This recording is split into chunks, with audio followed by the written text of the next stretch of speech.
are always stuck up in so many crisis situations where we have to do the clinical excellence, precision medicine, keeping up with the academics, but forgetting that there are other aspects in life also which are very, very essential.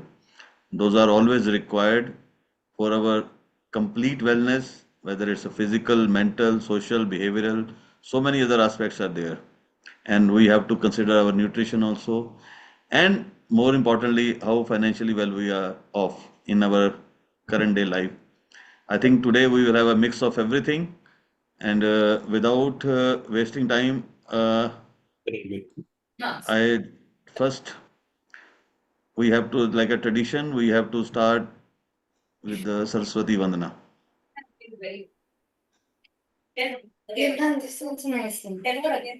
Very well. Just wait. Very Just wait.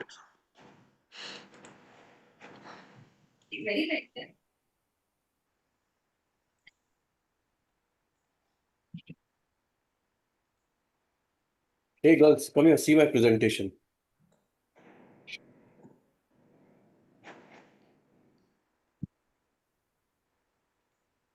No. Mix.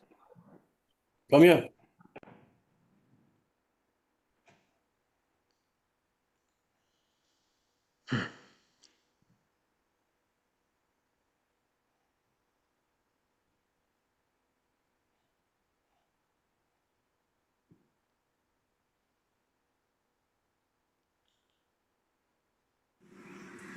Om Saraswati Devi Namaha. Presenting Saraswati Devi Vandanam. Ya Kundendu Tushara Hara Dhamala Ya Shubhra Vastravrita Ya Veena Varadanda Mandita Kara Ya Shweta Padmasana Ya Brahmachyuta Shankara Prabhutivi Devai Sada Vandita Sama Padu Saraswati Bhagavati Nishesha Jadapaha Shukalam Brahma Vichar Sar Parama Adyam Jagat Vyapinim Veena Pustak Dharinim Bhayada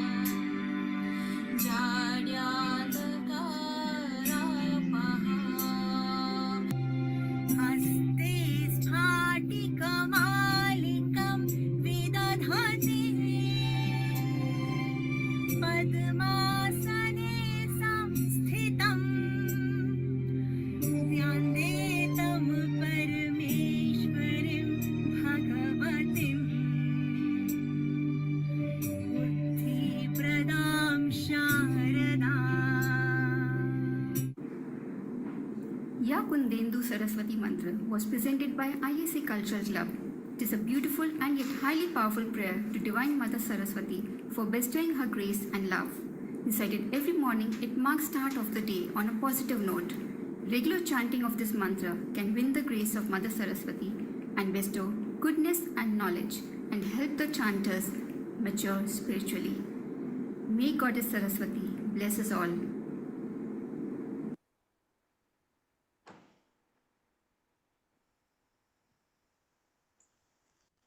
So that was a beautiful compilation by our ISA Culture Club. So I request now Dr. Bala Venkat sir to formally address the gathering. I know he has almost addressed for quite a long time in my absence. So Bala sir, as a tradition, just your welcome address to the audience. Thank you so much, Dr. Sukhminderjit Singh Bajwa. On behalf of the ISA National Governing Council, I extend a very warm welcome to all the members of our esteemed organization who have come forward to spend this evening together to evolve holistically. And I immensely thank all the faculty today who are going to share their thoughts and their expertise in what they think would make us grow holistically. Thanks to Dr. Divatia sir and Dr. Bajwa, who will be speaking about sharing their thoughts about physical wellness, Dr. Aparna Budka on mental wellness, Dr. Girija on yoga, Dr. Anju on hobbies, Dr. Kumresh on the financial wellness, and we are sure that each one of them are going to give us those insights which we have never thought, because the minute we enter the medical college, we become very myopic, and it's our books, passing examination. So we failed to grow in certain areas, and our brain stopped thinking about certain things in life. And sessions like this will give us and provoke us and give us insights on how to think differently than yesterday to make the rest of our life more pleasant, more flexible, and more productive. So, with this, I extend a very, very warm welcome to each one of you. And once more, I thank the ISA Cultural Club for giving that such a divine beginning by that very, very graceful song. I hand over the proceedings to Dr. Sukhmanderjit Singh Bajwa. Thank you, sir. And it's always nice to have a word from you because certain vocabulary, that is deficient in my vocabulary, where you always fill up the gaps with those. And without wasting time, I think it's a time to start our session today. So I request our national GC member, Dr. Hina Chanwal, to throw the light upon the theme of this. Sukhmanderjit Singh Bajwa. The theme for today is close to all our hearts: wellness.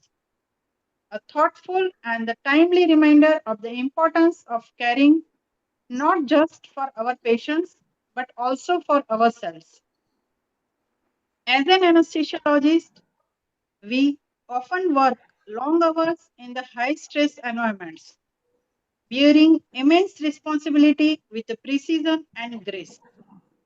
While our main focus is usually on the patient safety and the clinical excellence, it is just as vital that we prioritize our own physical, mental, emotional, and even the financial well being.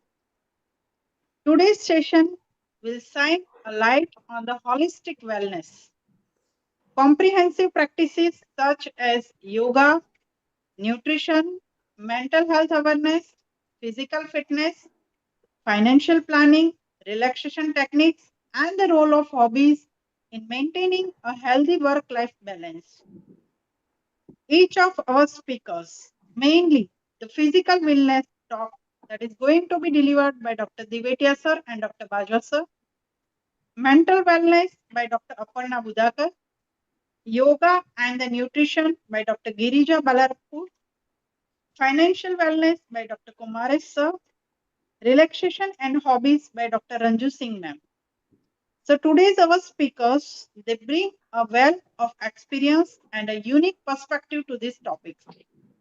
I'm confident that their insights will not only enrich our understanding, but also inspire us to integrate wellness practices into our daily lives, both inside and outside the operating room. Hence, let us take this opportunity to learn, reflect, and commit to a healthier, more balanced lifestyle for ourselves and for our community. Wishing everyone a refreshing and insightful session ahead. Thank you. Jai ISA Jai D. Dr. Bajwa, Yes, sir. there is a request from Dr. Kumaresh. He has got a session at 7:30. So we need to get him somewhere before that. So he wants to make us rich before we start. Yes. Yeah. Okay, that's no issue, sir. Please. Dr. Kumaresh, we are waiting for Yeah. your pearls of wisdom. Thank you, sir. Thank you very much. Good evening, all. Thank you, all the ISA president, secretary, treasurer, and all the GC members. And if anybody I have let, please forgive me. We all think that money gives us happiness. If you have got more money means we will be more happy. This is what we thought, even including me. We thought that money will give more happiness for us. But if it is so, then only richest man in India will be Anil Ambani. But if you have got money without physical, mental, social wellness, it's of no use. We all know. So money is also required up to a certain extent. So let us see the happiness curve. Because how much, this is the fulfillment curve. The money spent or how much wealth we have got and the happiness what we are getting. It is a steep, it goes up steeply till the survival stage. The happiness goes, that is amazing. When we reach the comfort level, the money spent slightly flattens. See, it is getting flattened. When you reach the luxury stage, it goes to the peak. And after that, what happens? If you add more luxuries, the curve starts inverting. If you have got more money, that means there is no more happiness at all. It's going to be a clutter, waste, and stress. So we must know how much is enough. If you have got enough, that is the peak of the happiness. After enough, everything is clutter, waste, and we are going to get stressed. So what makes this more luxuries unhappy? We have to acquire it because it's a new technology or new thing. We have to acquire it. We have to learn about this. We have to operate it. We know how to store it. We have to how to maintain it. If any problem comes, how to fix it, how to make payment for that big amount, and how to protect it, and how to upgrade it, how to sell it. So many stress will come into picture when you add more luxuries. For example, if the AC is not working, I have got no idea how to repair it. If we add more luxuries means we are going to add more stress. So, how much is enough? That is the main question we need to ask ourselves, because financial wellness starts there. Nowadays, it is the inverted curve, means how to make it go up and down. We should be happy. That is the end result. How happy we are, that's the need for everybody. So if more luxuries, the curve is inverting, means how to make it to go up and up. That is three things. One is financial freedom, second is peace of mind, third is purpose of life. If we know these three things, then the fulfillment curve will go up and up. For that, the basic thing is we need financial freedom. Financial freedom starts with financial planning. First, we have to protect our wealth. First, we have to protect our wealth by term life insurance, mediclaim policy, professional indemnity policy. Then we should have emergency fund. This is for wealth protection. Then we should go for multiplication of our wealth, like goal-based investing in stocks, SIPs. If it is less than 3 years, the goal, if you want to change the car in 3 years, then we should invest in debt mutual funds, not in equities, because equities only give returns only in long term, we have seen. And if the kids' education coming in next 3 to 8 years, then we should invest in hybrid mutual funds. If it is more than 8 years, then we should invest in equity funds or stocks. Then finally, we should know about how to divide our wealth to the next generation. So these three things, step by step, we need to do.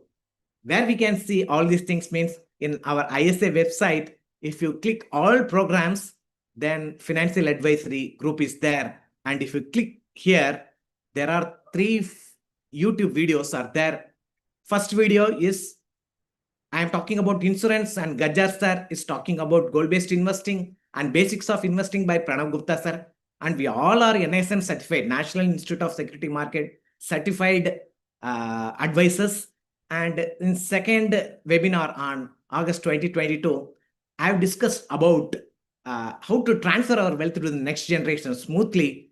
And Arun Mehra sir has discussed about time value of money. Then keep it simple strategy by Gajjar sir. And finally, third topic in this, how to retire rich and what to do after retirement, is discussed by me, and Pranav Gupta sir and Gajjar sir is also discussed. Kindly go through this webinar to find out how to become financial freedom. Then, what is the purpose of life? Because we have attained financial freedom, means many doctors say that what's your purpose of life means seeing patients. That is, you love to do seeing patients, but that is passion. What you are good at, for that we have to see that Ikigai concept.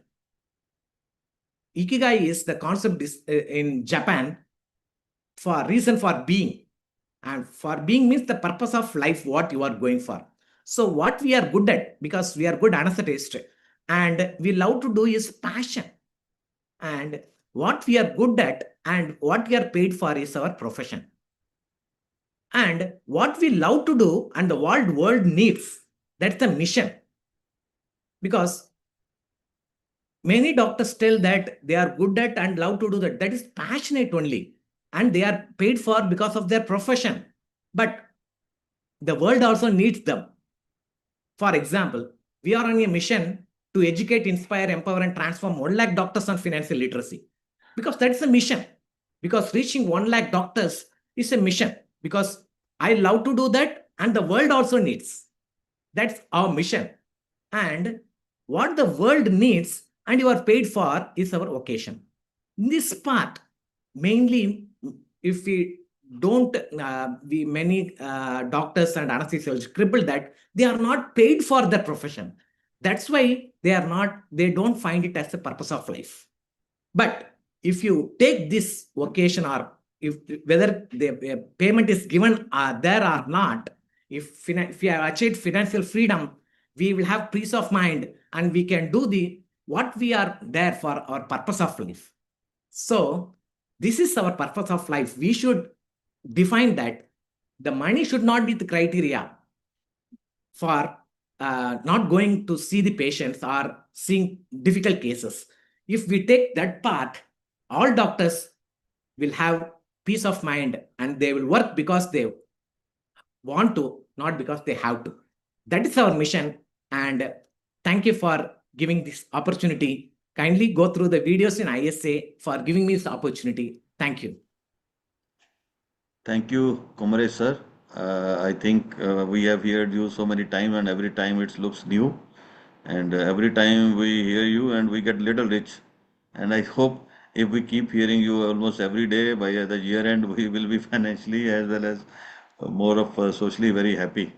So I think that's the way to go forward. Thank you very much, sir, for your pearls of wisdom on the financial aspect. I hope everybody must have got some tips from Dr. Kumare sir. He is one of the financial guru of ISA. Thank you, sir. Thank you very much for about that. Thank you, sir. Now, coming to the next important thing is the wellness, the physical wellness, and who else can better explain the person who has done the Mount Everest hiking? Our immediate past president, Dr. Divetya sir. So let's hear some stories of physical wellness from Dr. Divetya. Dr. Divetya sir, please. Good evening, Dr. Baja. Just a small disclaimer.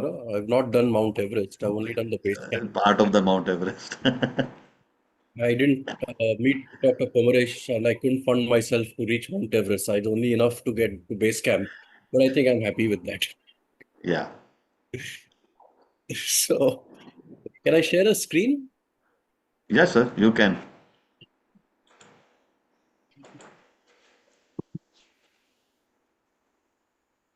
So, I hope you can see the screen. Yeah. Yeah, yeah.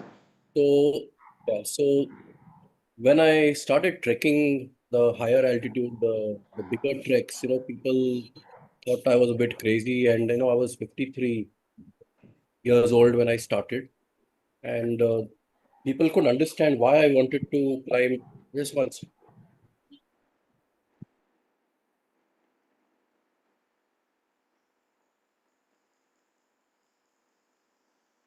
So, was people said, I tried to explain I want to try, I think it's good for health, etc., etc.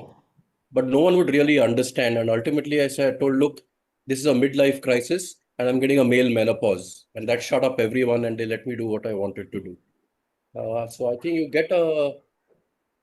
we've all seen people getting high on the ground level in different ways, but getting a high in the mountains is a different ballgame altogether. So I'll just take you through a few sort of thing of mine in the mountains.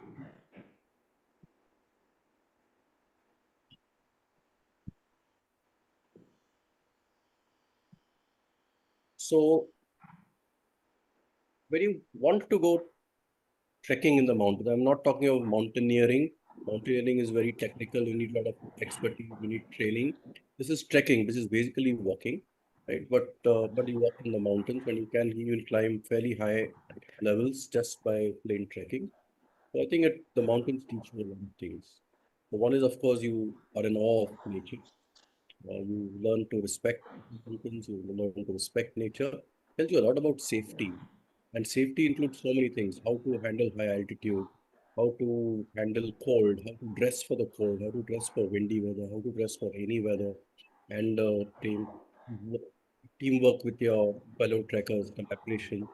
To realize the importance of physical fitness. And I had the fear of God when I was doing a high altitude trek because I didn't want to die somewhere in a remote place climbing a mountain. So I really had to work hard on physical fitness in the gym and etc.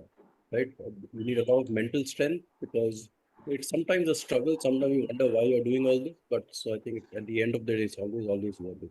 Yeah, and of course, you realize the grandeur of nature, which you just can't do when you're doing all your the most satisfying and the most this aspects of doing these treks is you're completely disconnected from the, the material world that you live in every day. So there's no cell phones in most places, no one knocking on your door every now and then, no one coming to ask you for this or that. So I think you're just on your own and you're with the nature and with the world, and you're by yourself and the people who are trekking. You can be yourself. You can wear the most stupid clothes. Of course, they're very useful because you need them. You can just, enjoy the solitude wherever you want to. And depending on where you are, you stay in tents, or you stay in tea houses, which are structures. They are essentially wonderful high altitude resorts, right? And you get fantastic views. You'll never get these views from any five-star hotel, right? You get world-class amenities. Although you can sort of uh, do your daily sort of duties in the ground, but you can also do them these toilet tents over here. And you're all of you are together. All of you can. You are here. We are doing our evening stretches after the long day's trip, and all of us are very happy. And you can see the beautiful pools out there. You get beautiful accommodations, luxurious accommodations with great amenities. About your two two room flat, and you've got a dining hall, a banquet hall, and then you're walking around in the mountains, right? And this is uh, Tenzing Norgay, right? One of the first to climb Everest. And this small thing over here in the background is Mount Everest. So here you are. So this is Mount Everest over here. Just a small bump you can see in the background. It's not the big ones that you see. And this is a beautiful mountain called Yamadabla, another group you can trek. You walk amongst, you walk in amazing scenery. I mean, no camera can capture the grandeur of nature, the majesty of nature. This is sort of how it's going to look. These are the beautiful mountains, this camp of Everest. We are walking around these paths. Again, some more beautiful scenes. I don't know how to describe them. You have to be there to experience them. It's a fantastic mountain lake. The crystal blue water, and you can see the reflection of these mountains in the lakes. So just an amazing sort of sight to see. This is in Kashmir, the areas that many of us have not been to, and but it's absolutely superb. This is a mountain lake, a glacial lake. And again, you can see the crystal blue waters over here and the reflection of the mountains in the lake, in the waters. So, I mean, you get fantastic views. This is at night in the Annapurna range. This is the daybreak on the same Annapurna range. And this is sunrise on Kanchenjunga. You go to Gochala Base Camp. So this is a Kanchenjunga. And you can almost feel you're touching the mountains there. It's such an amazing sight. And the lead, you're walking through from 2 or 3 in the morning and you're trekking the whole night. And there you're there in the morning to watch the sun unfolding over the mountains. That sight is, you cannot see it anywhere. You cannot experience it except if you do that. And this is sunset, Mount Everest. And again, this is Mount Everest, a small bump over here, but it's a little far away. But this is sunset on the Everest range and Mount Everest. So this is, I don't know, you can give an arm and a leg to be here for this sort of thing. Of course, it's not easy. Some parts of the treks are reasonably challenging, and you can see the steep climbs that we sometimes have to do, or you have these swing bridges across gorges, and which you have to sort of navigate. And these are some ladders which have been put here. You can see all of us. It's a nice steep gradient, and it's a great experience and a great thrill to sort of do these sort of things. And of course, one might ask you, why are you doing all these silly things and putting yourself at risk and etc. etc. So, well, that's because I feel like it, so that's about it. Right. So of course, it's some of these treks are tough. The days are hard. You can see these people struggling a bit to climb the slopes. You can see the slopes that they're going, and you can't. I know, but you can see lots of small rocks and pebbles and that sort of terrain, and that's called scree. And especially when you're going down, you can easily slip on those. So you have to be very careful when you're walking down on this sort of terrain. Again, you can see the amount of effort people are putting in to climb on this sort of trek. At the end of the day, it's all very worth it. You have great thrill and great elation when you completed the trek. Of course, there's lots and lots of celebrations. And you can see that we've made another mountain with these beer cans over here. And these are the 3 cheers that we did when we finished some other trek. I think the sense of thrill that you get and the sense of accomplishment and triumph that you get when you complete the trek, scale the peak. So I think that gives you another high altogether. And we're all doing it together. You all help each other during the trek. So you become almost friends for life. Some people you meet just on 1 or 2 treks, but then you sort of always there together after. And of course, when you've done such thing, you get bragging rights. You can say that I've climbed to 19,341 feet. You can say I've walked 24 kilometers almost in that day for 9.5, 9.75 hours, etc., etc. Okay, and we went up and down so many times. So you get a bragging rights for that. And of course, then you get elation. And this is when we reach Mount Everest Base Camp.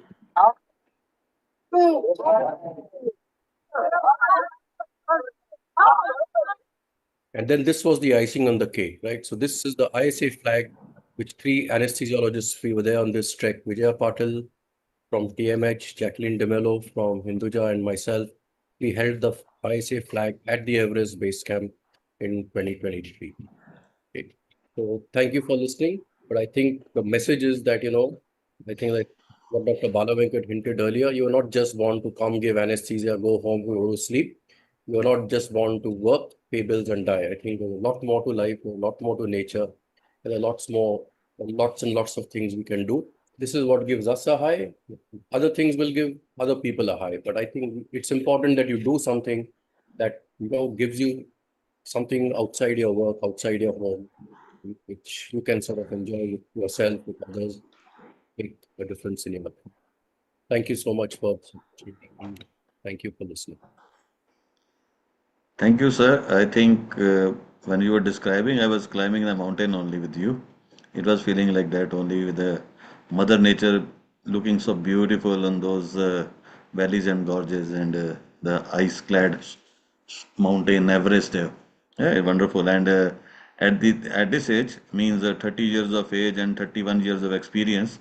So Dr. Divete is still young and he can climb any mountain. I think next time he may get a company from some of us to climb the Mount Everest even. That's a wonderful way to keep your fitness. So because the physical fitness is a very, very important way to go forward in life, uh, we may earn money. Sometimes we get very rich in our anesthesiology. So many things are there. We get so much fulfillment. So many luxuries, as Dr. Kumaresh told us, we get so many luxuries. We think that our life is complete, we are happy. But no, I think when you do the physical workout of any kind, intense workout, the satisfaction you get there, the endorphins, so much of the sympathetic stimulation, and then sudden relief and the feeling of euphoria in your brain. That sets you apart from other human being. That now you have done such a good physical work, and you ought to, enjoy that particular time. I think that euphoria, if you do in the morning, getting up in the morning, if you do a running or a yoga or a meditation or some gym workout, the whole day you may feel little sleepy, but the amount of euphoria you get with that, the physical fitness thing keeps in hovering in your brain like anything. And moreover, in our life as anesthesiologists, you don't think that there is any age that we can't do this thing, we can't do that thing. If he starts at 53 for a hiking, so that means he sets an example.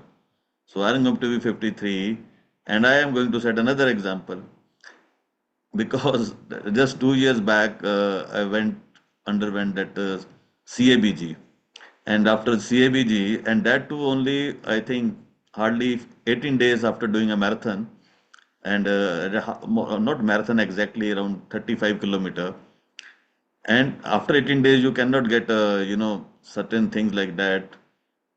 But I underwent CABG, maybe elective one also, but it was required when the left main 99.9% block and the collaterals grade 3, maintaining your left side of the heart. So that was a turning point. I was fond of running, sometime going to gym also. And then after the surgery, certain first 2 weeks were very, very tough. The pain, the rehabilitation was so cruel that it almost took out everything from me. But I think when I got home, I was on my toes, walking a little. I was thinking, when should I start walking? So it just took me only 25 days to have my first slow brisk walk. And the next 28 days, the brisk walking, the pace kept on increasing. I was watching the workout time of Dr. Devetya sir with 19 minutes of the average pace for 1 kilometer.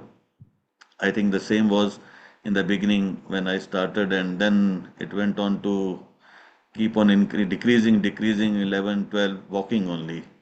And after just almost 91 days, I did my first running of 5 kilometer on the road after the CABG. That means it was, inside the this what it's very difficult to describe the feeling, the zeal to lift yourself up. It comes from inside. It doesn't come from somebody. You can't get a motivational sometime from other people. The motivation comes from inside, whether you are doing a physical work. And any day, if I see after this webinar also, if I want, I will be running around 5 to 10 kilometer on the treadmill now. So it is up to you when you really want to start. There is no time. Don't say that I don't have time, my life is busy. I get up at 6 o'clock, go to the hospital, work like a horse there as a principal, then come back. Now just had a section there. Madam did just a cesarean section, and I think that's why I got late for 10 minutes. But now that time is very, very important. Why I am saying this thing, for everyone at every stage, do whatever you can with your body structure. Don't expect that you will become Carl Lewis or you become Ben Johnson or something like that, or you become like a six packs abdomen. You want to have that. It's only your body habitus, your body status, whatever it can take you, what it can tolerate. do that workout. Do whatever suits you. Do whatever the resources you have got with you. Because for running you require a good ground or some good empty road, some places. But for other things you can get at home also. So there is no age. The motivation has to come from inside. The health, fitness. I think you feel so young that you never feel that you are growing. The age stops there. Your child in your stops there if you are working every day. I still feel that even after getting 53, I'm still feeling that I'm not more than 33. It's not that the body may have started aging, but that still the workout gives you such a good feeling that you feel at top of the world after every workout. So it's my suggestion and advice to every anesthesiologist, whatever gender, whatever the comorbidity, whatever the physical status, do whatever you can with your current habitus, with your current body status, with your current timing, with your current resources, with your current syllabus, with your current timetable, with your current family structure. Do whatever you can, find a place for yourself and do the physical wellness courses every day. The life will become more and more. And even if you skip for one day, don't worry. Don't demotivate yourself. No, no, छोड़ दिया तो next 2 3 days, I will not be there. Then I will start from that. I will start from Monday. I will start from first of the month. Don't do like that. Whenever you get time, do it. And there was a famous song, in one of the Hindi pictures, which still this one echoes in my brain. When Dr. Divetya sir was saying 53, I started the hiking. That song sung like that. यारो उठो चलो भागो दौड़ो मरने से पहले जीना ना छोड़ो. That is the best way to describe the physical fitness in our anesthesiologist. So that's how the thing goes. And I am really happy that so much of the people in our field here, they are so well versed in other fields also. And the way the things are shaping up in Anesthesia Week, I'm feeling very proud of it. So now I like to go to our next yoga expert, Dr. Girija Madam. So because she is a nutritionist as well as a yoga expert, so we will get us some few wisdom from her so that anybody can practice yoga even in a room of 4 by 4 also. So Girija Madam, over to you. Thank you so much, sir, for that wonderful introduction and the great words of you. It's so inspiring for me. And so I'm going to share the slides. The information. So as an anesthesiologist, what we actually do is like we are into high pressure decision making. Most of the times it looks like a cool job, but one drastic bad change will make us completely drain off. So it actually leads to burnout and mental health issues like depression, substance abuse, and physical ailments like fatigue, hearing loss. Most of it, like it could be work-life balance, emotional exhaustion. It's not about the doctor or anesthesiologist. It's like with every human on this earth is facing this problem, irrespective of whatever job they are. But being an anesthesiologist in a high-pressure decision making, we are actually losing the health. So maintaining a good health has become a crucial part of our performance, actually. So this actually what is happening is we are increasing the reaction time, and this is actually leading to impacting our patients' safety. So being healthy has become most important for us because someone's health life is in our hands. And when I say it is healthy, people always think like, I'm fat, I'm not healthy. And she's thin, she's healthy. There is nothing to do with fat or thin when it comes to be when it is we are talking about health aspect. It's like what it in the fat, which is like person who is heavyweight and thin weight. What is in it is very important actually. So if it is a fat or a muscle weight. So this is very important. Whenever there is a muscle weight, it's actually their energy and all keeps increasing when compared to the fat. So two people who are of the same weight appearance, but when we see their results, some of them have more fat in them and some more muscle in them. So its weight stands least important when it comes to health. And so what is most important when we're thinking that we wanted to become healthy? It's like having a good food is very that's enough.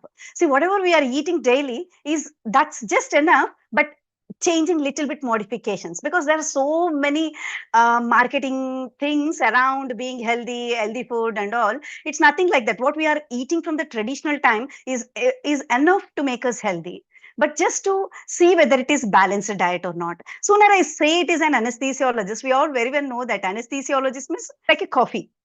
Coffee is so much related to the anesthesiologist, like no coffee, no anesthesiologist, no anesthesia. So something like that. So let us shift from that place to being anesthesiologists are most like healthy people in consuming not coffee but the herbal teas. Let us shift to that mindset, because this is most important in our patient safety. And when it comes to being healthy, it is like thinking of a balanced plate, like with respect to the nutrition, what I say. It's like just having a plate, just looking into our plate, whether there is a carbs, whether there is a protein in it, whether there is a fat in it, and whether there is a vitamins and minerals in it. This much is enough for us to make, to make us healthy. So there is no marketing or nothing. So we can have rice, we can have protein, we can have good fiber, like in terms of vegetables, and fat also. So just let us look into the plate whether these four things are there in our plate or not. Every time we touch our plate to have food, just let us look into this whether we have carbs, proteins, fats, and vitamins and minerals. Because most of our diet is filled with the carbohydrates. That's the reason India is becoming the protein deficient country. So let us focus more on the protein diet. Anyway, carbohydrate part is already there in our diet. So when it comes to the protein diet, we can see like what and all. Sooner I tell that protein diet, where is the protein? So what I have to do for these proteins? We need not take that much stress upon it. Just having a kidney beans or green peas, lentils, any form of the lentils or pulses in our plate, like dal, what we eat daily. But increasing the quantity of the dal is very important in our routine life. And if it comes to vegetables, some sort of vegetable should be there in our, whether it is in the form of cooked or uncooked, it should be there in our plate. So this is the simple changes which I wanted to tell, so that the protein part in our diet is like keeps going. Whenever there is a protein, the satiety part is there already. I mean, like we don't tend to eat more of carbs. So once we fill our stomach with a protein and vegetable part. So when you are a non-vegetarians, they have a plenty of sources for the proteins. And so apart from proteins, it is the vegetables which are very important for us, because this is the place where we get fiber diet. So once there is a fiber, gut, it is called gut microbiome, or like gut health starts improving when there is a vegetable diet or fiber diet in our food. So this is enough to make us actually healthy. So no too much of thinking into how I have to be, what I have to eat. It's not like starving for food makes us healthy. It's like what we eat, right food is important than starving. So eating right is more important than keeping a low calorie diet. And we people are becoming like in Western countries, where people drink more of soft drinks when compared to the water. So water needs to be forcefully forcefully inculcated into their habit in the Western culture. But we also becoming the same way because we are not drinking water. I mean, I've seen many people, when I'm coaching people, I've seen many people, they have forgotten to take water. I'm telling them to keep an alarm to have a glass of water. So hydration makes us healthy. Hydration detoxifies our body. So just let's be mindful of taking this water every day. And we, as an anesthesiologist, most of the time, it's our job is sedentary lifestyle. So we tend to sit for a long time. And you know what it is causing? Nowadays, it's not the smoking or something which is killing people. It's like prolonged sitting has become a habit. And this is what is killing people, actually. This is more dangerous than the smoking, what we generally see. So what it is exactly making us is because we are moving to such an advanced lifestyle and such a comfortable lifestyle that most of it will come to us by sitting itself. So this is actually killing us. So then what we have to do? We have to mindfully keep moving our body. Our body is designed to move, not to sit and sit. It's like See, just imagine it's a flowing water. Flowing water doesn't have any diseases, or any bacteria will not stay, or any dust will not stay, or um, any what I can tell. So mud will not stay there. But if it is a stagnant water, all the insects, everything will be in that water itself. So our body is designed to move, not to sit. So we should be conscious while we are doing in a day, to move our body more frequently. So rather than yoga and exercise, I mean, there was a study done between the two people, like two groups of people, those who were doing exercise for 1 day, I mean 1 hour, and staying quiet for entire day like a sedentary lifestyle. And those people who are entire day, they are active, but they don't have time to do the exercise part. That's 1 hour or 20 minutes or whatever it is.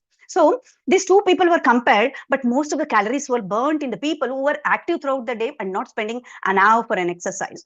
So the staying active in this present generation has become more important, and so we need to do it consciously. So what happens with the prolonged sitting actually? So the prolonged sitting, the posterior chain of the body, that's like from the back, from the lower back, upper back, and the posterior chain comes like glutes, hamstring muscles, and calf muscles. All these muscles, like just imagine like when a person is not moving, like a paralysis person, when the left hand is paralyzed. So what happens, that entire muscles becomes wasted. In the same way, prolonged sitting is actually, we are weakening our posterior chain muscles and all. So what we have to do is, consciously we have to stretch our body frequently. So it's like health is like a physical, mental, and social well-being, as we all very well know that. And we also need to focus on our emotional well-being also. So yoga is such a type of an exercise. It's like all-in-one phenomenon. So like if you do yoga, it improves your physical, mental, social well-being, and whatnot, emotional well-being, everything, like everything will come to an it's like it's a way of life. It's our Indian ancient Indian tradition. So just doing like yoga, if I say, means people know which class I have to join, where I have to go. Not necessary. Just in a day, have a mindful stretching for every half an hour. Just stand for a while. Just bend down, so that this sort of exercise, which is being shown in the picture, is actually going to improve or stretch our hamstring muscles, which we are sitting for a long time. So we are unable to. We are actually causing the muscle strain or fatigue or stress upon the hamstring muscles. It has become what I can say, contracted stage by sitting. So once you do this stretch, it's actually going to release a lot of toxins, and it is going to stretch the hamstring muscles. You feel a lot better. You feel a lot better by doing this one exercise. And the second exercise is, in order to, I mean, I'm telling you what exercises are needed to strengthen the posterior chain of our body. And this exercise is going to actually stretch our glutes muscles. So if it stretches the glutes muscles, then I mean, all these toxins are going to release in the body. So when you take water along after doing such simple stretching exercises, actually the toxins is released from the body. So, and the third is, this is for the cough stretch exercise. So it's like in the OT, when we are doing, we can do this exercise actually. Anyway, we will be sitting, and just stand up for a while and just put your leg or foot onto the wall and go near it and try to see how it is painful, how much we are actually making our cough muscles strengthen. This is considered to be a peripheral heart. But what we are doing with our peripheral heart, we are simply keeping it as a storehouse, or we are just making it very comfortable. So start stretching this one cough stretch exercise, how painful you feel, and how I mean, you feel how much you are making it um, non-healthy, I can say. So this one stretch for the cough is also very important. So I've said about the hamstring, glutes, and a cough stretch. So, and this is neck is very important. You know what is happening with our body? As long we always tend to have a very free time, unlike the surgeons. So we tend to see the phones very often. So what does happen is, when we start seeing the phones, we just try to, I mean, we try to bend our head and try to see the phone. So every inch of I mean, our actually posture is aligned, that our ears and our shoulder has to be in line. So, but what is happening is, like, we are moving towards the monkey again. I mean, our ancient how we came, we are moving back there. So most of us are moving front, it's by looking into the cell phone. So this ear part is coming front and is not aligned with our shoulders. So what is 1 inch of a year moving forward is actually going to strain on our back, on our neck and back, and it's actually indirectly it is transmitting even to the lower part of the back, and that's the reason, I mean, we are getting a lot of neck pain, head pain, and sometimes even the low backache could be the reason, because 1 inch of neck moving forward is giving 9 kgs of load onto the rest of the body. So maintaining the posture is very important. So doing mild stretches, we can simply sit after giving anesthesia, and we can simply stretch our neck in a way, in a slowly, because neck is a very important structure. It should not be done quickly. So it should be done slowly. I think we can do this very often. And see, this is the very one best exercise which has been told. Like we need to just keep one finger on our chin part and try to push it back. Try to push it back. So that it tries to align. So this we need to do mindfully. These are very simple exercises we need to do in order to strengthen our posterior chain.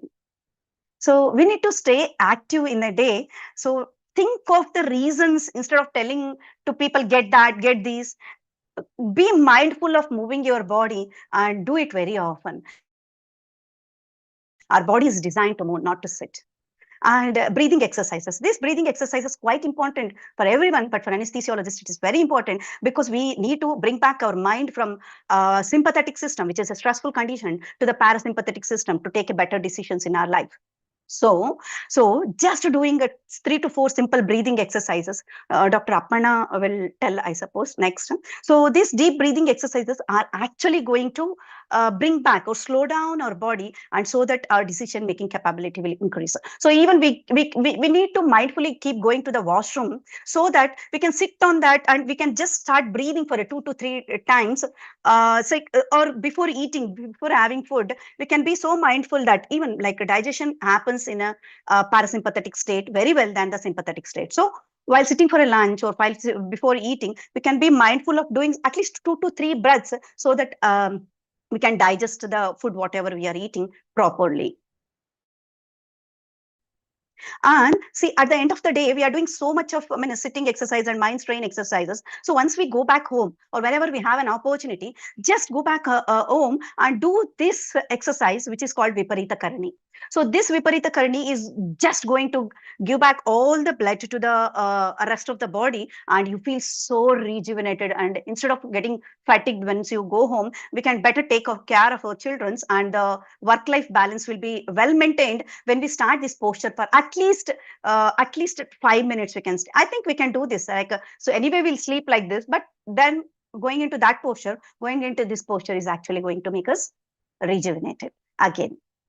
So just mindfully doing a little bit of stretching exercise is enough to make our body, that is yoga is designed, it is our ancient Indian tradition. Instead of focusing on different things, we can just do in the OT this simple exercises. So once we go home, mindfully keep moving our body. I again say that our body is designed to move and not to sit. So I'm on a mission to make 100,000 women 35 plus to bring back their energy, confidence, and strength in a natural ways, without medications and with a positive mindset. So being a perimenopause and menopause coach, this is my mission and this is my purpose for the life. Thank you so much. Thank you so much. Thank you so much, sir. And thank you so much, ISA, entire national chapter, for giving me this opportunity. Thank you so much. Thank you, Dr. Girija. I think the people of our age group are more health conscious than the people of younger age, because when you are young, you feel that you are very healthy and you can do exercise anytime. But I think regular disciplinary exercises and good nutrition are a keystone to the longevity, and as well as certain other things. So, and only then you will be able to achieve a mental balance. And we have none other than Dr. Aparna, who has been teaching so many arts, so many tricks, so many skills in balancing the work-life balance, especially with the mental well-being. So I request Dr. Aparna to today again shower her pearls of wisdom to the audience here. Dr. Aparna. Thank you for inviting me. Mental wellness is a subject very close to my heart. and I'm associated with Art of Living organization for last 21 years as a volunteer. And the mission of organization is a mental wellness. I take a online meditation and breath workshop where I teach Sudarshan Kriya, which is a stress management tool. So we spoke quite a lot about physical fitness in this session before me. So there are different sets of rules for physical wellness and mental wellness. For body to become fitter, you need to exercise, right? But for mind to become sharper, calmer, you need to relax the mind. Yeah. Our quality of life depends on the state of our mind. I'll give you one example. Suppose you have a planned vacation. Let's say it Switzerland, okay? And just before going for a vacation, you had an anesthesia complication. Unfortunately, your patient is in the ICU. And next you fly to Switzerland. Switzerland is very beautiful place, scenic place. What will be your state of mind? Yes, Girija. So basically, you're worrying, your mind is back to India. So however the situation is good, the beauty is scenic, but your state of mind is not good. So your quality of life will be not good. But if your mind is calm, relaxed, even in the challenging situation, you can take a rational, intelligent decision. Right. So today I'm going to tell you a few hacks for mental wellness. Since I've got only 10 minutes, I thought I'll just come to the take-home message directly. Yeah, not wasting anybody's time. It's already 7:37. The first hack for mental wellness is your breath. Breath. Yeah. Have you noticed that whenever you are angry, how's your breath? You breathe rapidly, rapid and shallow. How's your breath when you're sad? It's slow, and there's a prolonged exhalation. And sometimes there's a sigh, like you sigh, like there's something ahebar. How's your breath when you're anxious, fearful? Again, it's rapid and shallow. And sometimes during fear, you hold the breath. And how's your breath when you're happy? You breathe regularly, deep diaphragmatic breathing, rhythmic breathing. So have you realized there's a relationship between emotions and the pattern of breathing? You know what? Opposite is also true. You can breathe in a certain particular pattern to get the emotion you want. And this concept was recognized by our Rishi Munis 5,000 years back. I call them scientists, our scientists. Yeah. And the importance of breath to modulate your mind is given in our Vedas, Upanishads, and even Bhagavad Gita. So as Girija said, when you take a breath consciously, like you breathe in, hold, exhale and hold, what are you doing? You're quickly switching your sympathetic nervous system into parasympathetic nervous system. You're basically doing pranayam. Pranayam is what? Prana means subtle life force energy. Ayam is to control. So you're consciously modulating your breath. Yeah. See, our life as an anesthetist it's an inherently stressful specialty.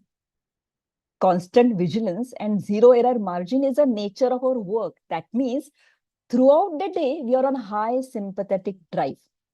So I would suggest the first hack, you should take out around 5 to 10 minutes daily to do some sort of pranayam. What I suggest is Anulom Vilom pranayam, also called alternate nostril pranayam. You can add Brahmari pranayam before that. Okay, so that is the first hack. Let's go to the second hack. What is second hack? Second hack is to take a alpha breaks. Have you heard about alpha breaks? You have heard about coffee breaks, right? You have not heard about alpha breaks. So what is alpha break? When you're working in the OT, your EEG waveforms are in beta waves, the fast waves. As soon as you sit down and close your eyes, the EEG changes quickly to alpha waves. So when you go for a coffee, instead of taking coffee and increasing your beta wave, I would suggest sit in the doctor's lounge, sit back, relax, and close your eyes. What happens with the alpha waves? When you close your eyes and the alpha wave comes, your mind becomes calm instantly. Your brain is rejuvenated. So when you go back to the OT, you are more focused and alert to handle your patient. Simple. Let's go to the third hack. Third hack is a meditation, meditation, and meditation. There is no other option. You know what? All those successful people, the leaders, are all meditators and they're not telling it. When I tell people about meditation, people tell me that you tell me anything else, but I won't meditate. That is not for me. I can't meditate. You know why they say that? Because they think meditation is a concentration. No, concentration is a result of regular meditation. Again, I'll tell you a simple technique how to meditate. So when you do a pranayam, suppose you are doing Anulom Vilom pranayam, say do it for 5 minutes with eyes closed. After that, with eyes closed, you just sit and observe your breath. See how the air is entering your nostril, how your tummy is going out, how your tummy is going back, and the air is coming out of nostril. Just simply observing your breath is enough. If the thought comes, it's okay. Thoughts will come, thoughts will go. Come back to the breath and start your meditation. Do it maybe for 5 to 10 minutes. That's it. So there is a lot of scientific evidence for meditation. So those who are regularly meditating, there was a study done by using functional MRI, and they found the people who are meditators, they have got a bigger prefrontal cortex. Now, what is the role of prefrontal cortex? Prefrontal cortex is for emotional regulation and rational thinking. So people who meditate regularly, they have got increased gray matter density. That means in any difficult situation, you can take a right decision. Second advantage, those people who are meditating and doing pranayam, their amygdala, which is a fear center, the size of the volume of an amygdala have reduced. Yeah, we get a lot of anxiety thinking what patient is next, or we are worried about some patient. If you regularly do pranayam and meditation, your anxiety about next day, next case will reduce. Now, the most important, to summarize these 3 hacks, most important thing that you're doing, you have to do pranayam, the alpha breaks and meditation daily, weeks after weeks, and forever. Because we are talking about the concept called neuroplasticity. Have you heard about neuroplasticity? Whatever you do again and again become your nature. You become that. So when you're practicing calmness, when actual situation comes in OR, we need to be calm and take a decision. It becomes automatic. Yeah. And before closing my talk, I would say, just think and calculate how many hours are you working. We, as an average anesthetist, we work around 70 hours per week. What are the Indian government recommendation? 48 hours. We work way beyond that, 70 hours, because what we are working, we are working long hours. We are doing on calls. We do night duties. We work on weekends.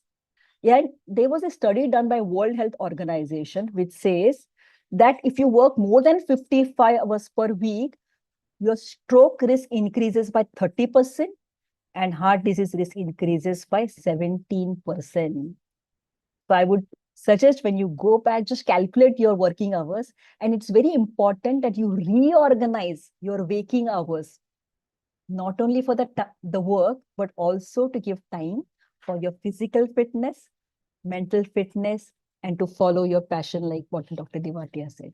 Thank you so much. Thank you. Thank you, Dr. Aparna. I think, as always, the tips about the mental wellness, the art of living, we have been listening to you for so many years, and every time we learn something new. Thank you very much. I think the audience will be very much enlightened by the tips you have given to them. I think these type of sessions, every time you get something good from the stalwarts who have excelled into this field, because this is our everyday's life, and every day we do certain things with our mind, passion, something like that, and we develop some good hobbies, and that's how the life goes on. Without hobbies, life become very monotonous. And I can tell you one person is here who has been the director of the anesthesia, HOD of anesthesia, and still sparing valuable time for the gym, for the hobbies, and for everything. She, whatever she does, she keeps on posting for the Facebook to encourage and motivate others. So now she's little shying, but I request Dr. Anju, Singh, madam, to kindly give the insights into the importance of hobbies. Thank you Dr. so Ranjit. much, Dr. Bajwa, for this wonderful opportunity. And it's been a pleasure listening to all these people talk about wellness and health. But we've already recognized the fact that we have a high stress job, we have long hours, we have irregular duty schedules, the very nature of our work and the stress that we undergo in managing routine cases and emergencies, and the surgeons and the nurses and the staff adds to the stress. Agreed. But why are we talking about wellness? We are talking about wellness because all throughout our careers, we've never been taught to look after ourselves. आप पूछते हैं मरीज ने खाना खाया खाया मरीज को ब्लड मिला नहीं मिला मरीज ने सुसु किया कि नहीं किया you keep looking at the urine bag आपने रेजिडेंट से पूछा कि उसने सुसु किया कि नहीं we tend to neglect ourselves. We've always been told that the patient is important, we need to look after them. Anytime in our career, we've never been told that we are important. We were always the good people. We were studious, we were intelligent, we came into medicine because we wanted to do something with our lives, and it has got instigated in ourselves that you don't have to look after ourselves. That is the problem, the basis of the problem. So learning to realize that looking after yourself is not selfishness. Looking after yourself is actually a professional responsibility. Once that is ingrained right at the level of the MBBS, I think we'll make better doctors. It's not an indulgence, it's a professional responsibility, because a well cared for doctor is going to look after his patients better. Now, we've talked about physical fitness, we've talked about yoga, we've talked about breathing. These are all techniques which help in relaxation. Can we do something more to help ourselves relax? You've talked about a little yoga in the morning. Look at the mirror when you get up. Give yourself a smile. Identify your strengths. Start your day on a positive note. Why do you have to start your day with stress? I always start my day with gratitude. It's a very big thing which helps me stay grounded. Have you all heard of Bulle Shah? There's a very beautiful couplet by Bulle Shah which says, चढ़दे सूरज टलदे देखे बुझदे दीवे बलदे देखे हीरे दा कोई मुल न जाने तो ओ भी पुत्तर पलदे देखे जिन्हां दा जग विच नहीं कोई. So, just thinking about what you have, it says, नंगे कई पैरां तो नंगे देखे सिर ते लब्बन छावा मैनू दाता सब कुछ दिता क्यों ना शुक्र मनावा. When you start your day with gratitude, you have two eyes, you have nose, you have a mouth, you have a body which functions well, you have work to go to, you have a family to come back to, you have food to eat. There are innumerable things to thank yourself every single day. If you start your day with gratitude, you will end the day with a positive note. So it's very essential you do that. Learn to smile more often. It helps you relax. Yes, we've talked about coming to friends. We've talked about having hobbies, coming to parties, relaxing. But that doesn't happen every day. Can we do something in our daily routine to help us relax? Yes, we can. Smile a little more. Learn to give compliments. Learn to, what I do as now that I'm head of the department, we get together for classes. We end the classes, I do that with a compliment for somebody. It's just a conversation starter. The faculty who's sitting next to you, tell her she's wearing a nice dress, tell her she's wearing a beautiful necklace, tell her her shirt is looking nice. It will bring a smile to her face. She will share a story of that sari which she's wearing. Oh, ma'am, I bought it, day before yesterday. Is it looking nice? I went there, I did this. That starts a conversation, breaks the ice, helps everybody relax. Smile often, take a selfie. These are things which you can do at work. Learn to celebrate together. We have a faculty group. We always celebrate all the faculty members' birthday. It's not a big celebration. It's just a small get together where we just cut a cake, wish each other, and helps to break down the stress of every day. We have a faculty group. We share circulars, information, duty rosters, and all that stressful thing. But we also encourage each other to share travel logs. If you've traveled anywhere, put a nice photograph. It's your child's birthday, put a photograph. You've come across an interesting quote, put it in the group. It encourages other people to share. It creates bonding. It creates a sense of well-being. And you know that there are friends on whom you can rely when you are at work. Try to mingle with other staff in the OT. It breaks the ice. It helps you relax. We are already doing these deep breathing, taking a break to go to the washroom, drink water, go to the washroom, drink water again, go to the washroom again. It keeps you active. It helps to break the stress. Eat well. Be mindful. We've all done that. So other than this, when you come home, have something which works as a circuit breaker. When I come home, my favorite cup of chai, a mug full of adrak chai, a hot buttered toast with warm butter on it is such a stress breaker. It helps you relax. It helps you take the stress away. You can have anything. I have pets at home. I'm a very proud cat mother. I have 4 cats at home.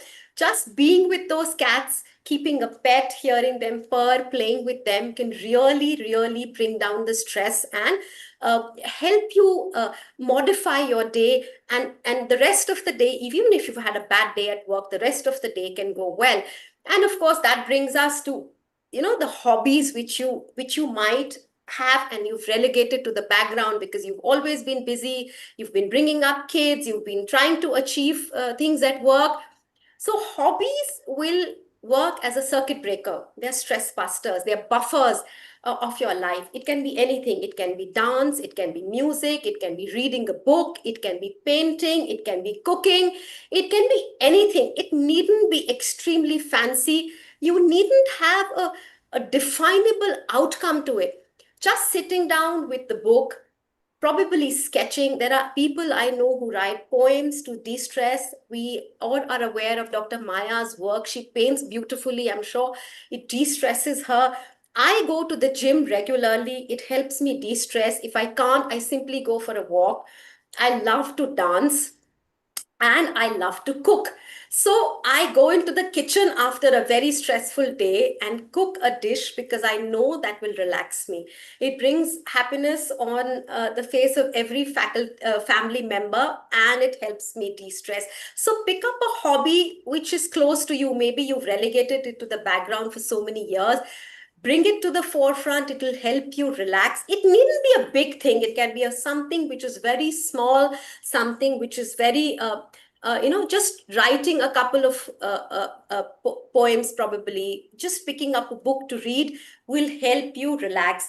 You can take up yoga. You can take up any other physical activity. It will help you balance the stress, give you better quality of sleep. And as both Dr. Girija and Dr. Aparna have pointed out, a lot of people relate physical activity with weight loss and thinness. It's not so.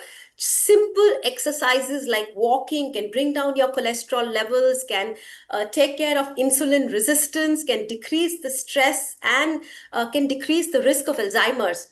You needn't lose weight. You just need to keep your body moving, and physical activity in any form, whether it's a hobby or it's not a hobby. I know running is a hobby with Dr. Bajwa. Trekking is a hobby with Divitya sir. It's very good if you can take up these hobbies. If not, a simple walk around the block will help you relax and manage your stress. You may watch TV, it could be as simple as watching your favorite show for a little while, which will help you relax. But remember, these kind of mindful activities which give you a break from work. Learn to de-stress because you're not in a rat race. You need to support each other, help each other, connect with other people at work, support them. A strong woman is one who actually places the crown on the heads of other women, doesn't take them away. It really helps you de-stress yourself when you help and support others. So I think smaller hobbies work wonders. Take up a dance class, learn to sing, learn to paint. If not, Don't stress about the fact that you don't have a hobby. You can do simple things in life which will help you relax and de-stress. Learn to smile, learn to give compliments, learn to support others, learn to travel. I think that I think the talk would be incomplete if I don't talk about the fact that travel is a huge stress buster. You needn't go to an exotic location and plan a holiday outside. It could be just the weekend break. It could be a small trip to the nearby market to buy local handicrafts. It could be a one-day trip, but travel really de-stresses you. So keep these small things in mind, and I'm sure when you prioritize yourself, you will definitely become a better human being and a better anesthesiologist. Thank you.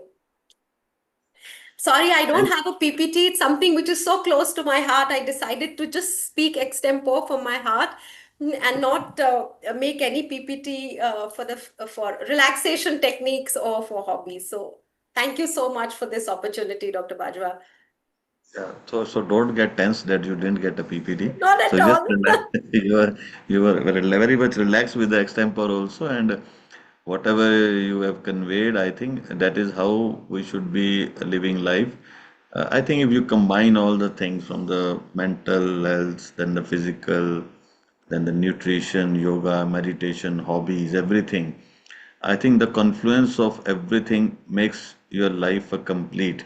So that's what I think Dr. Komaresh was saying in the beginning, that it's not the money which makes you happy.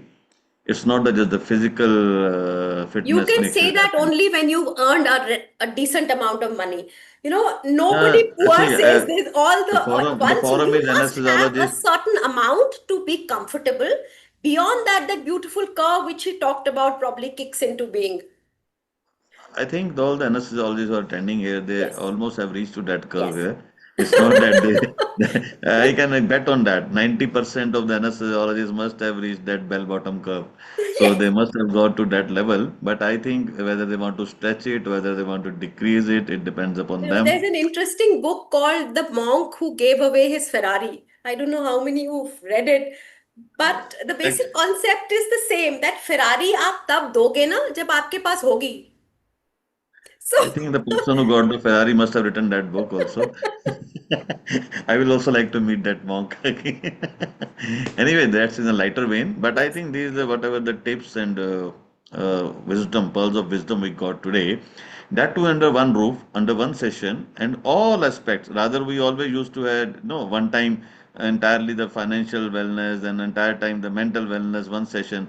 So see the a very compact pearls of wisdom from everyone at one stage is a treasure to yearn for basically, and it will remain etched in the memory of everyone and will be played again and again on YouTube also, on YouTube at ISNHQ. So these things I think is something off from the academics but not less than the academics.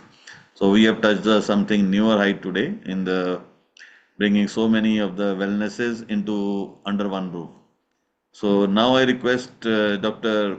Rakesh Garg to at least honor or felicitate every one of the persons who have given their pearls of wisdom and deliver his vote of thanks. Dr. Rakesh Garg. Okay, sorry. Because we have,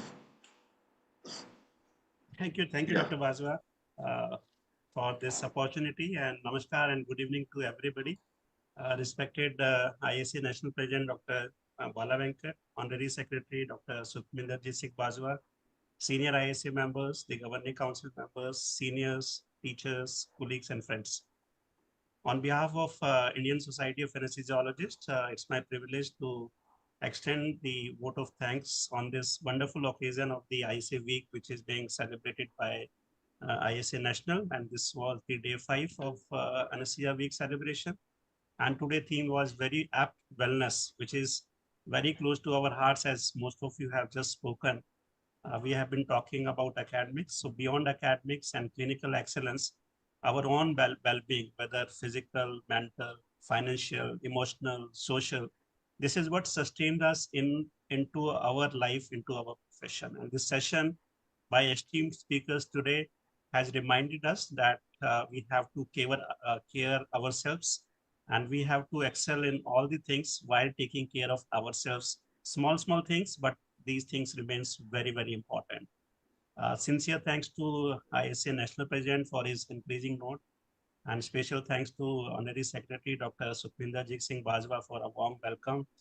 And thanks to Dr. Hina Chanwal also for introducing this wonderful theme of wellness. And thank you to all the wonderful speakers.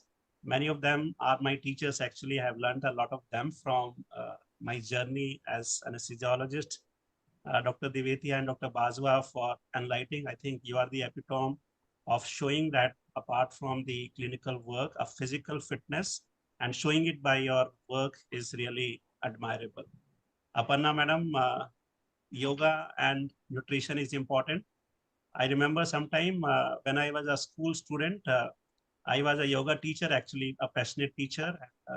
Almost more than 100 people used to attend my class.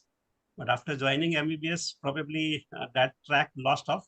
But I'm happy that even after 30 years, the class which I started when I was a 10th class student, that class is still running on. So when I go to my hometown, I still see that almost 100 to 150 people are attending that yoga class, which I started almost around 28 years back.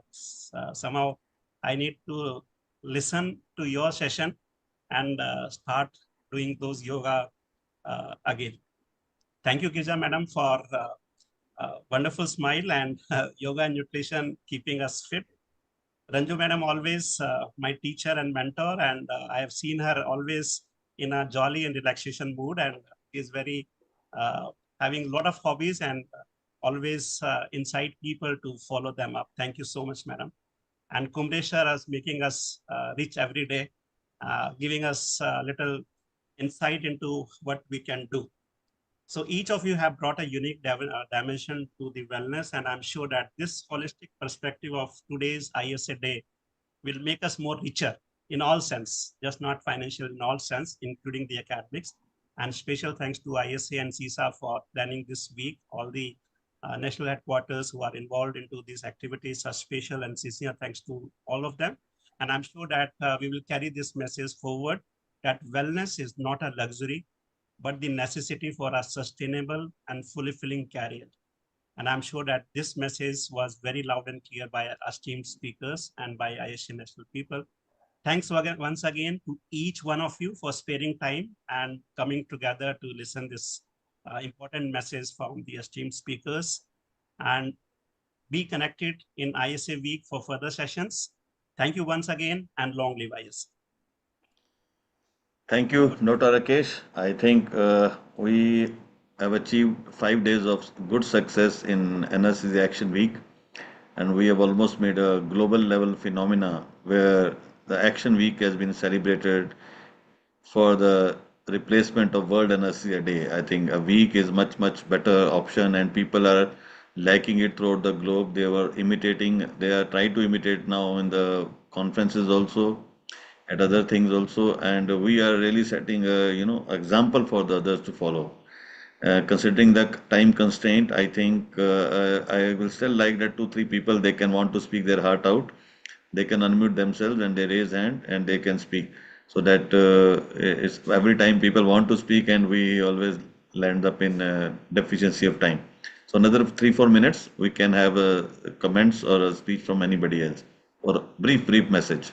Yeah, Dr. Rasis sir. Thank you, Dr. Bajwa. Sir.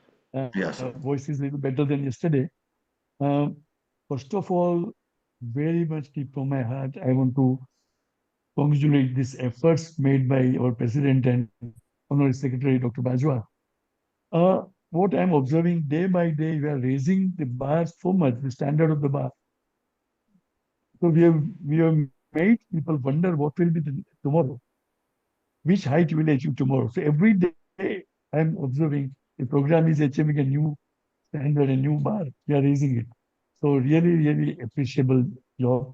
And today's session particularly non-technical, but I think is the most useful session because of so many aspects of health, financial health, physical health, yoga, and everything has been discussed.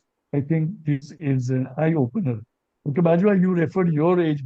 What was my age? I need to learn a lot about this. Many things. I think there is no age limit. I can begin now also. Many of the things which I learned today. And the hobby things anyway, I have it. But many other things I think very useful today. Discussion. This is 50% important than actual our curriculum and academics to work for longer years and to serve the community. Thank you, Dr. Bajwa. Thank you, sir. Thank you. You are also our one of the mentors, giving advice at some stage of life or the other. Thank you very much for that. Anyone else want to share their piece of advice or wisdom to the audience? Little bit left audience. Thank you, Dr. Bajwa, for conducting this fifth day of World Sir, Anesthesia. USA, sir, you are in the Yeah, yeah. morning there. It's really excellent. Though it started with my morning walk. I was throughout the session. Most of the time I was walking only. That's my morning walk, and it started with my morning walk. And that financial freedom, maybe I have to go to the slides. The other things, especially your talk about this one that you had CABC, and again you could run after CABC. It's really hats off to you to do that.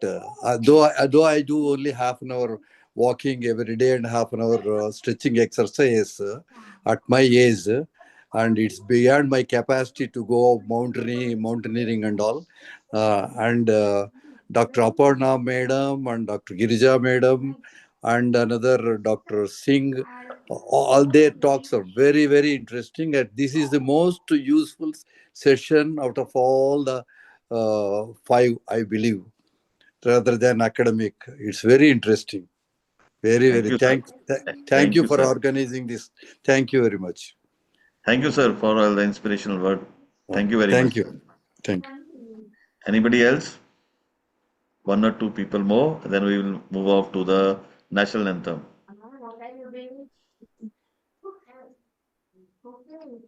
Okay. So anyway, now it's a time that I request everyone, because when we play national anthem on online, we always switch off our videos so that it is a tribute to our national anthem.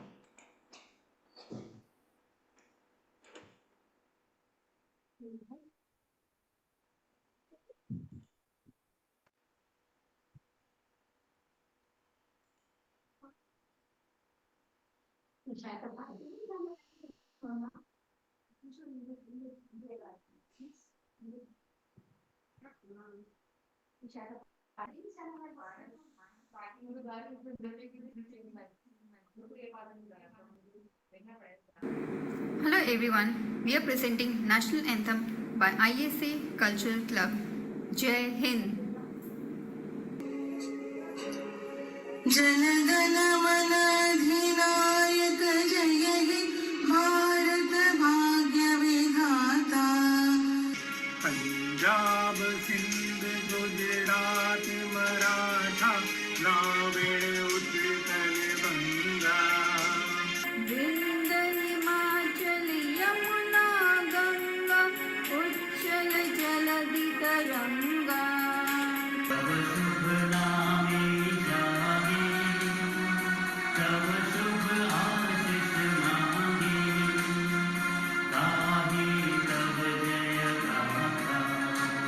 जनगण मंगलदायक जय हे भारत भाग्य विधाता जय हे जय हे जय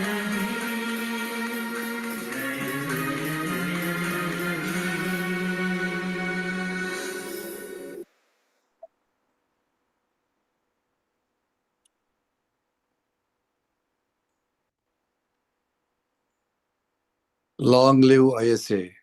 Yeah, Long thank you. live ISA. Yeah, tomorrow another big day. Tomorrow it will be a mix of the private practitioners forum, then not just forum. I think the how the practitioners are contributing to the patient safety as well as their role in healthcare emergencies as a theme of the WFSA on World Anesthesia Day. And then we have our College of ISA, a brief introduction of everyone, how we are doing as a College of ISA. And then there will be a show by the ISA Culture Club and ISA Art and Literary Club. So it's again full of academics and fun tomorrow. So see you tomorrow. Dr. Divetya sir, Dr. Bala is not there. I think you give the last concluding comment before we close the session. I think it has been a wonderful session. We've learned everything from physical fitness to mental fitness to nutritional fitness to physical fitness. I think it's been a great rounding off, and I think a very, very essential part. I think we all talk about patient safety. We all talk about how to improve outcomes of patients, but I think we learned a little bit in COVID how we protect ourselves, but I think we now need to move to how we really look after ourselves and all aspects of our life. And I think this session is an very good opportunity for people to uh, get acquainted and to start thinking along these lines if they've not thought so already. And I think we need to do this across the board. I know about 60 people who are present here, but maybe 6,000 need to be made aware of these facets of our professional lives, because how we are in our professional, in our personal and lives and in our health and our physical fitness affects the way we deal with patients.